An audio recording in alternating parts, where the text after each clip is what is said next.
हमारे साथ जुड़ चुके हैं और वरिंदर से हम उनका वीआरएस स्टॉक लें उससे पहले एक बार वरिंदर से राय लेना चाहते हैं। जो कुछ भी अभी रुचि सोया के मैनेजमेंट ने कहा है, उन्होंने कुछ नंबर्स निकाले हैं, नंबर्स के बेसिस पे कैलकुलेशन की है और उस कैलकुलेशन के बेसिस पे क्या वैल्यूएशंस होने चाहिए इस बिजनेस के और कैसे इस बिजनेस को जो रुचि सोया का बिजनेस जो पतंजलि फूड का बिजनेस रुचि सोया में शिफ्ट हो रहा है। वरिंदर बताएं, अपनी राय दें, कैसे देख रहे हैं आप इस पूरे डेवलपमेंट को।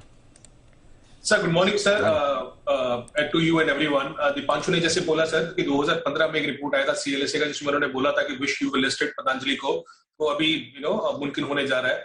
अगर मैं एक बड़ा ब्रॉड पिक्चर बता सकता हूं सर कि आज इसका मार्केट कैप कुछ 35,000 करोड़ के आसपास है।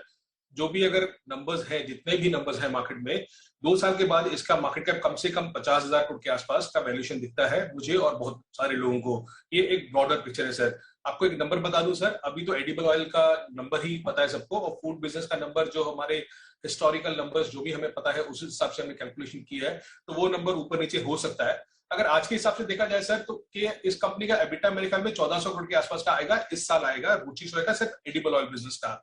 और हमारे हिसाब से जो इसका फूड बिजनेस का जो एबिटा है वो कुछ 600-700 करोड़ के आसपास आएगा इस साल। नेक्स्ट ईयर जो टारगेट है, जहां हम समझते हैं कि टारगेट है कि ये दोनों 50-50 हो जाएंगे, तो आगे जाके अनुमान है सर कि कहीं भी 2200 करोड़ 2500 करोड़ के आसपास का एबिटा इस कंपनी का आपको दिखेगा जब ये फूड बिजनेस मर्ज हो जाएगा, जिसमें कुछ 1100-1200 करोड़ एडिबल का रहेगा, 1100-1200 करोड़ रहेगा आपका फूड बिजनेस का एबिटा रहेगा। अभी फूड बिजनेस को आप 18 से 20 टाइम का अर्निंग्स देंगे, एडिबल को आप 8 से 10 का मल्टीपल देंगे because of the nature of the business, margin and everything. तो अगर नेक्स्ट ईयर अर्निंग्स के हिसाब से देखा जाए और ये कैलकुलेशन मैं करूं जो मैं आपको बोला कि 1200 करोड़ उसका रह जाएगा, 1200 करोड़ उसका रह जाएगा, तो कुछ 34-35 हजार करोड़ का वैल्यू आता है अगले साल इस कंपनी का। बट अभी तो एक छोटा पार्ट है सर, न्यूट्रिएंट बिजनेस जो 40% ग्रॉस मार्जिन करता है, और जहां पे मैनेजमेंट ने बोला है जब उनका आईपीओ बीट हुआ था कि 3-4 गुना साइज हो जाएगा। तो नेक्स्ट ईयर 2025 में जो इसका नंबर है, मगर यहां से जाके 3,000 करोड़ का एबिटा भी हो सकता है, जिसके कारण जो मैंने आपको बोला कि इसका वैल्यूएशन 50,000 करोड़ के आसपास जो उम्मीद है बहुत सारे एनालिस्ट को ग्राउंड में वो रहेगा। अभी उसके बारे में आप उसको मल्टीपल 18 का दो, 25 का दो, that will be there, but I think this is a very big step of the food business of Patanjali coming to this company, becoming debt free. तो डेट कोई नहीं रहेगा। आज मेरे ख्याल में 6-7% का मार्जिन है, फूड बिजनेस मर्ज होने के बाद इसका मार्जिन 11-12% चला जाएगा सर। बाकी एक कंपैरिजन अगर दे सकूं सर, मेरे ख्याल में आज अडानी विल्मर का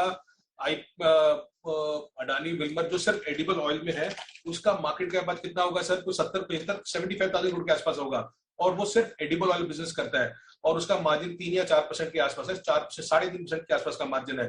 तो अडानी विल्मर को 75,000 करोड़ मिल सकता है सर। तो पतंजलि फूड्स को कम से कम जब ये दोनों बिजनेस मर्ज हो जाएंगे और 11-12% मार्जिन हो जाएगा, तो 50,000 करोड़ के आसपास का वैल्यूएशन कंपनी का होना चाहिए। 50,000 करोड़ का वैल्यूएशन अभी है 32,000 करोड़ के आसपास, right?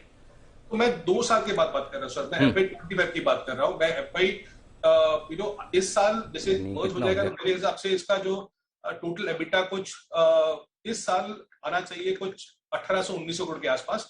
Then you can have a compounded growth on the company. But ये सब सही बोल रहे जो आपने नंबर बोला। इसका मतलब है अगर उस हिसाब से देखें तो स्टॉक का दाम 2 साल में 1600 से 1800 रुपए की रेंज में होना चाहिए, राइट? ये हाँ, ये मार्केट कैप के लिहाज से देखें तो 2 साल का अगर आपका व्यू है तो फिर उस हिसाब से इस डेवलपमेंट को देखिए। और इसीलिए हम जब एफपीओ आया था तब हम ये कह भी रहे थे कि इसको लॉन्ग टर्म के हिसाब से देखिए। लॉन्ग टर्म के हिसाब से ये स्टॉक है जो आप अपने पोर्टफोलियो में रख सकते हैं। और अब जो नंबर क्रंचिंग करके जो आपको बता रहे हैं, और अब वैसे तो हमारी टीम ने भी अब नंबर निकाले हैं पता नहीं, लेकिन आपने सही कहा कि जो बड़ा डेवलपमेंट है वो बड़ा डेवलपमेंट इस पूरे फूड बिजनेस को शिफ्ट करने को लेकर है।